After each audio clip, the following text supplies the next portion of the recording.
যতদিন পর্যন্ত সম্মানের জায়গায় মুসলমানদের দখল হবে ততদিন পর্যন্ত এই জাতি সম্মানের জায়গায় আগুন তো লাগাতে পারে পৃথিবীতে অনেকে নেবার দায়িত্বটা মুসলমানদের দিতে হয়।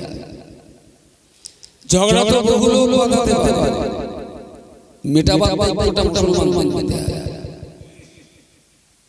কেড়ে তো বহু লোক খেতে পারে, ক্ষুধার্ত ব্যক্তির খাওয়ানোর দায়িত্বটা মুসলমানদের দিতে হয়। খুন তো বহু মানুষ করতে পারে, হসপিটালে চিকিৎসার দায়িত্বটা মুসলমানদের। শুধু নামকে হস্তে মানুষ হলে হবে না, আদবে আখলাকে শিষ্টাচারে ভদ্রতায় নমনীয়তায় নীতি নৈতিকতা ও আদর্শে আমাদের পরিপূর্ণ মানুষ তৈরি হতে হবে। আর এই মানুষ তৈরি হওয়ার জন্য পৃথিবীর সবচেয়ে ভালো মডেল হলো হযরত মুহাম্মদ মুস্তাফা সাল্লাল্লাহু আলাইহি ওয়াসাল্লাম। তাকে দেখে যদি আমরা শিখতে পারি তাহলে আমরা নিঃসন্দেহে একটা ভালো মানুষ তৈরি হতে পারব। এর জন্য আপনাদের কাছে আমার প্রথম পরামর্শ হলো প্রত্যেক বাড়িতে রাসূলুল্লাহর জীবনী বই একটা অন্তত থাকা জরুরি। যারা ভালো পণ্যওয়ালা মানুষ তাদের বাড়িতে একাধিক জীবনী আছে, তারা নিয়মিত পড়ে। যে বাড়িতে রাসূলুল্লাহর জীবনী বই নেই সেই বাড়িতে রাসূলুল্লাহর আদর্শে জীবন কিভাবে তৈরি হবে। আমাদের বাড়িতে বইয়ের প্যাকেট পাওয়া যায়, তেরঙ্গার প্যাকেট পাওয়া যায়, কোন কোন রহমতার দরবার কোন বাড়িতে ছোট একটা গাজার প্যাকেট পাওয়া যায়। মুসলমানের বাড়িতে রাসূলুল্লাহর জীবনী বইয়ের বাবা রাসূলুল্লাহকে চিনতে জানতে বুঝতে যত বেশি পড়বে তত ভিতরে রাসূলের সম্পর্কে মহব্বত পয়দা হবে। আপনার পরিবারের স্টাইল ধীরে ধীরে পরিবর্তন হয়ে ইসলামের দিকে এগিয়ে যাবে। এটা অত্যন্ত জরুরি। শুনে শুনে কখনো মুসলমান হওয়া যায় না, পড়তে এক। দ্বিতীয় নম্বর কথা হলো মনুষ্যত্বের আত্মবিকাশ ঘটানোর পর আমরা যারা পৃথিবীতে বেঁচে আছি মুসলিম হিসেবে, আমার দ্বিতীয় জায়গার কথা হলো কু আনফুসাকুম ওয়া আহলিকুম নার। জাহান্নাম থেকে আমাকে বাঁচাতে হবে, আমার পরিবারকে বাঁচাতে হবে, আমার প্রতিবেশীদের বাঁচাতে হবে, আমার বাঁচাতে হবে। ইসলাম স্বার্থপরতার ধর্ম নয়, ইসলাম আত্মকেন্দ্রিকতার ধর্ম নয়, ইসলাম ব্যক্তি স্বার্থের ধর্ম নয়, ইসলাম সামাজিক স্বার্থের ধর্ম। ইসলাম নিজে খাবার নাম নয়, আমার খাবারের অর্ধেকটা ক্ষুধার্ত ব্যক্তিকে খাওয়ানো নাম ইসলাম। আগুন তো লাগাতে পারে পৃথিবীতে অনেকে, নেবার দায়িত্বটা মুসলমানদের দিতে হয়। ঝগড়া তো বহু লোক বাঁধাতে পারে, মেটাবার দায়িত্বটা মুসলমানদের দিতে হয়। কেড়ে তো বহু লোক খেতে পারে, ক্ষুধার্ত ব্যক্তির খাওয়ানোর দায়িত্বটা মুসলমানদের দিতে হয়। খুন তো বহু মানুষ করতে পারে, হসপিটালে চিকিৎসার দায়িত্বটা মুসলমানদের দিতে হয়। কুনতুম খায়রা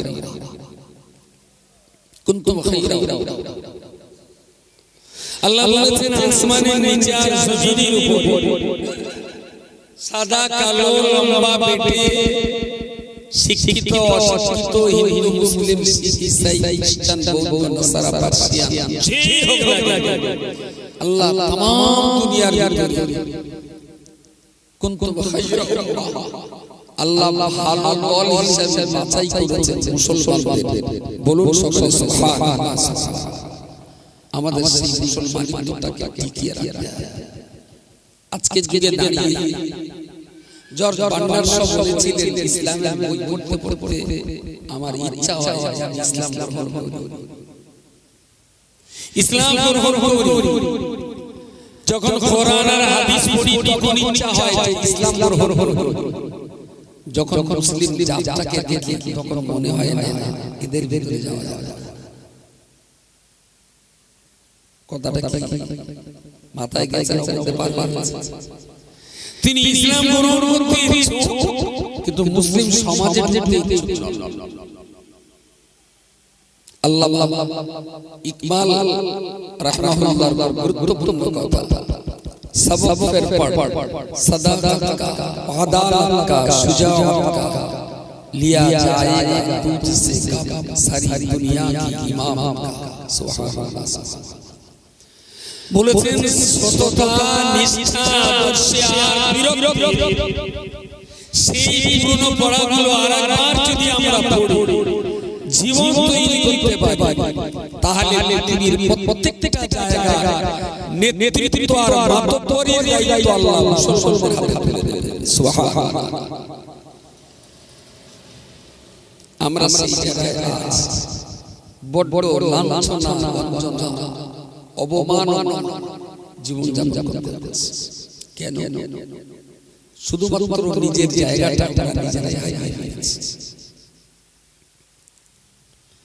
রেজিস্ট্রি অফিসে যাবেন, তিন ধরনের মানুষকে দেখতে পাবেন। জমি রেজিস্ট্রি অফিস, কেউ জমি বেচে রেজিস্ট্রি অফিসে যায়, যেই কেউ জমি কিনতে রেজিস্ট্রি অফিসে যায়, আর যিনি কেনা আর বেচার দলিলে সিগনেচার করেন হাকিম, উনিও রেজিস্ট্রি অফিসে যান। সম্মান বেশি। বাহ বাহ বাহ, তাহলে বুদ্ধিটা তো সবার কাছে ভুল বলবো কাকা। তাহলে জমি বেচেছে সে জায়গায় আমি যাই, জমি কিনে নিয়েছি সে জায়গাতেও আমার যাওয়া আছে। কিন্তু যার সিগনেচারে জমি রেজিস্ট্রি হয় হাকিমের জায়গাটা মুসলমান বড় অভাব আছে। থানায় তিন ধরনের লোক যায়, কেউ মারে আর কেউ মার খায় আর কেউ কেস নেয়। মারা লোক যায় আসামি হিসাবে, মার খাওয়া লোক যায় ফরিয়াদি হিসাবে, আর কেস লেখার জন্য থানায় আছে বড় বড় ওসিআই। তিনটের ভিতরে সম্মান বেশি যে কেস লেখে। আমাদের ভিতরে মারা লোক আছে, মার খাওয়া লোক আছে, কেস লেখার তার বড় অভাব। জাতির ইজ্জতকারী শেষ। যতদিন পর্যন্ত সম্মানের জায়গায় মুসলমানদের দখল হবে ততদিন পর্যন্ত এই জাতি সম্মানের জায়গা ফিরে পাবে না। আচ্ছা, পুলিশ অধিকারী প্রতিদিন কমান্ড বিল কোন যোগ্যতায় পুলিশ হওয়া যায়? কি লেখাপড়া আর হাকিম হতে গেলে কত টাকা লেখাপড়া যে লেখাপড়া করে পুলিশ হয়, যে লেখাপড়া করে ওসিআইসি হয়, যে লেখাপড়া করে ডব্লিউবিসিএস অফিসার, বিডিওএস, ডিজিআইআই হয়। মুসলমান সেই লেখাপড়ার জায়গায় যায়। মুসলমান টেন্ডার দিচ্ছে, তেরঙ্গা, ইউনিট, কাচুকি, বিড়ি, এই কোম্পানিগুলো বাঁচাবার টেন্ডার মুসলমান দিচ্ছে। মুসলমানরা যদি গুটখা খাওয়া ছেড়ে দেয় কোম্পানি ঠেকে যায়। কেরাম মনে হয় ভুল বলছেন? আপনি চারপাশে হিন্দু লোক কটাতে কটা খুব শতকরা একটা, আর মুসলমানদের খুব রেয়ার, শতকরা একটা বাদ যায়। ওর একটা দুটো, আমাদেরও একটা দুটো। এই জায়গায় দাঁড়িয়ে সমাজটাকে বাঁচাতে শুধু আমি বেঁচে জান্নাতে যাব, শুধু আপনি নামাজ পড়ে জান্নাতে যাবেন, শুধু আপনি রোজা করে জান্নাতে যাবেন, হজ করে জান্নাতে যাবেন। আল্লাহ পাক রব্বুল আলামিন কোরআন শরীফে পরিষ্কার করে বলেছেন কু আনফুসাকুম ওয়া আহলিকুম নারা। হে পৃথিবীর ঈমানদার মানুষেরা, আমি আল্লাহ তোমাদেরকে জন্য বলছি, তোমরা ঈমান যখন গ্রহণ করেছো, ইসলাম যখন কবুল করে নিয়েছো, তাহলে ঈমানের কলমা পড়ার পরে তোমাদের নিজেদের দায়িত্বে তোমরা জাহান্নাম থেকে বেঁচে যাও, নিজেরা জাহান্নাম থেকে বাঁচো এবং তোমার সন্তানাদি, তোমার প্রতিবেশী, তোমার মহল্লাবাসী, তোমার গ্রামবাসী যারা জাহান্নামের পথে রয়েছে, ওদেরকে তুমি জাহান্নাম থেকে বাঁচাও। তাহলে ঈমানের কলমা পড়ার কারণে আমার উপরে দুটো দায়িত্ব চেপে গেল।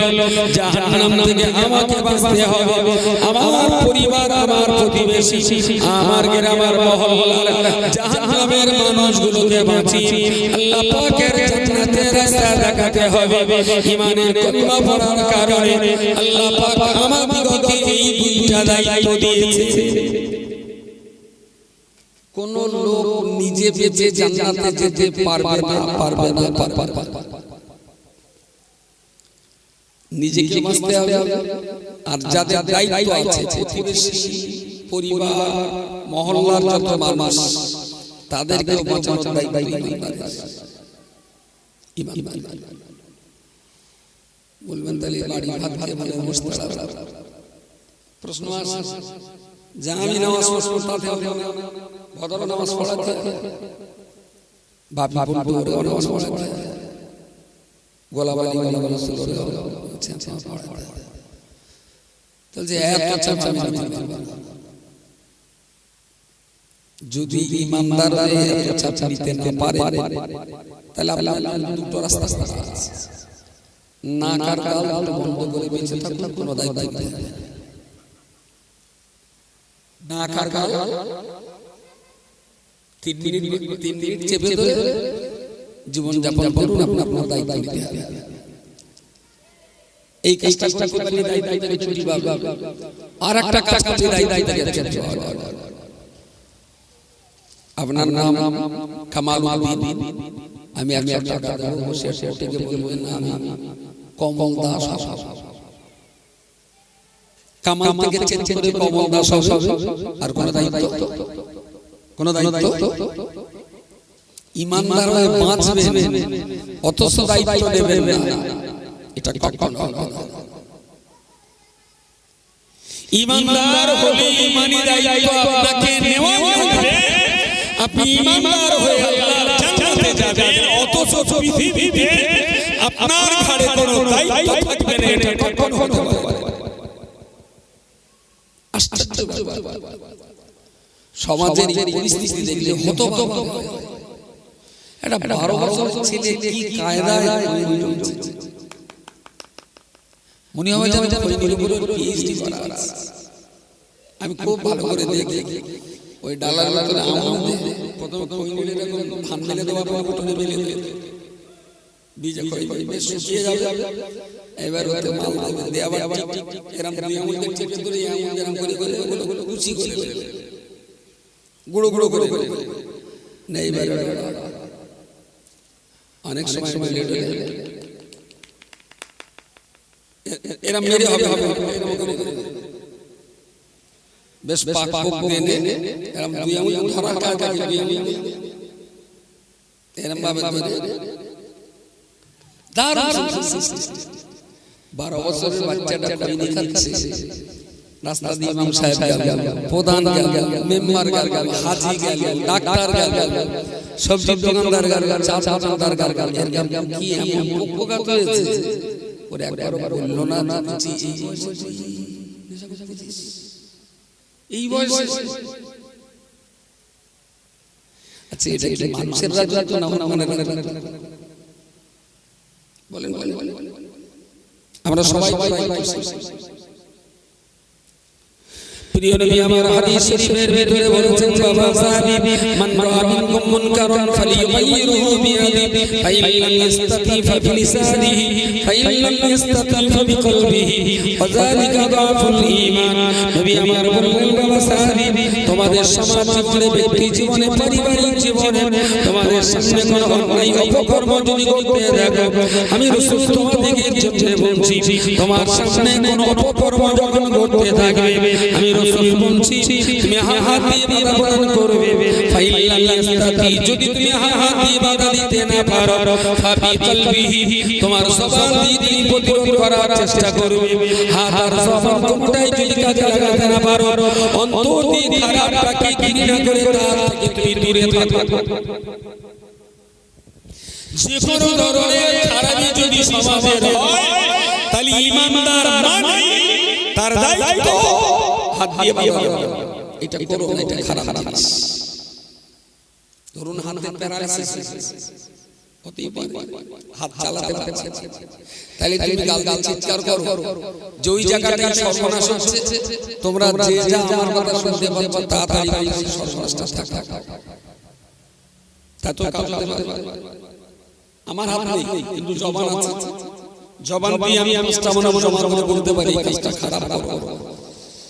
যদি আমার জবান না চলে আমি রোগাক্রান্ত কথা বলতে পারি না, তাহলে চোখে দেখবো আর অন্তর দিয়ে ঘৃণা করে বলবো আল্লাহ আমি সুস্থ থাকলে চেষ্টা করতাম, আমি অসুস্থ, এই গুনাহ থেকে এই খারাপি থেকে তুমি আমাকে বাঁচাও। ঈমান বাঁচানোর তিনটে পথ, অন্যায় বিরুদ্ধে হয় হাত দিয়ে প্রতিরোধ গড়ে তুলুন, নাহলে জবান দিয়ে প্রতিরোধ গড়ে তুলুন, নাহলে অন্তর দিয়ে ঘৃণা। সমাজ ব্যবস্থায় প্রতিরোধ করার plan, there is no plan, there is no system, there is no agenda, চল এইভাবে কি কোনো সমাজ বাঁচে? এইভাবে কি কোনো একটা সভ্য সমাজকে থাকতে পারে? অসম্ভব। আমি শুধু এইটুকুই বলছি, ঈমানদার হিসেবে আপনার নিজেকে জাহান্নাম থেকে বাঁচতে হবে। যারা জাহান্নামের পথে আছে তাদেরকে বাঁচাবার জন্য আপনাকে সংগ্রাম করতে হবে।